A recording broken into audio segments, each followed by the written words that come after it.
that shows how Ismael Lopez was executed.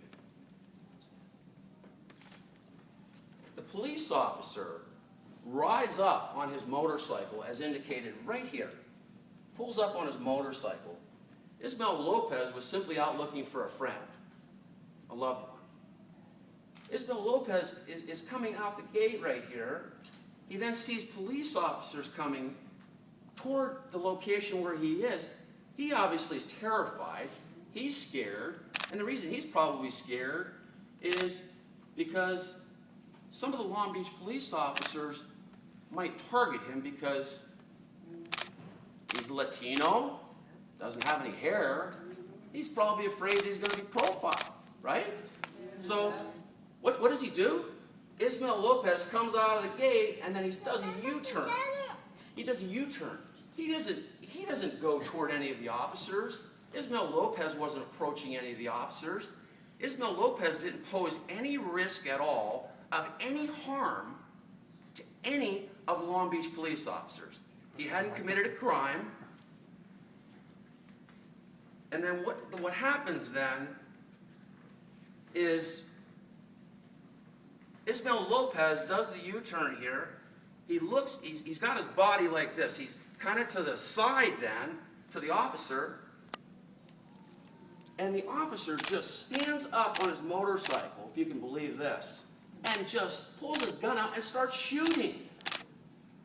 The Long Beach police officer gave no command whatsoever to Ismael Lopez.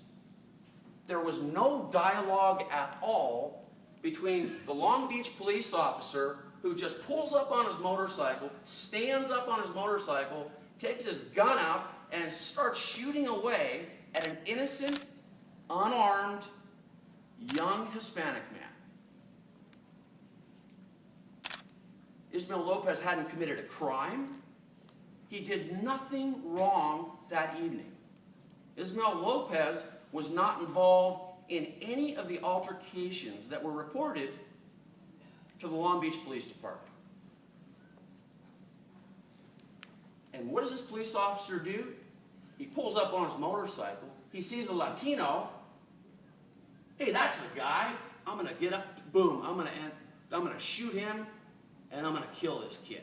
And I'm going to ask questions later. Whoops, I shot and killed this young Latino.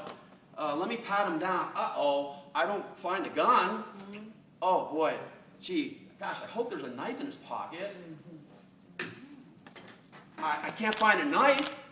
Oh, boy, what are we going to do now? Well, we're going to have to manufacture a fairy tale, which is what the Long Beach Police Department does on a lot of these shootings. We got to come up with some story. Instead of taking responsibility, instead of the Chief of Police, McDonald, taking responsibility, and him standing before you today and telling you, my police officer engaged in a bad shooting, and guess what? I'm going to reprimand that police officer, I'm going to take him off the street, I'm going to start training my police officers, and I'm going to make some positive change in this community.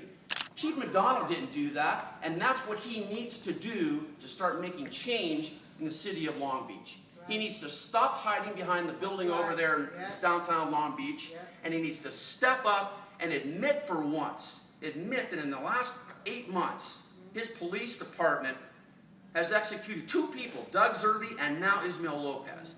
The Long Beach Police Department obviously has not learned anything from the massacre of Doug Zerbe. And I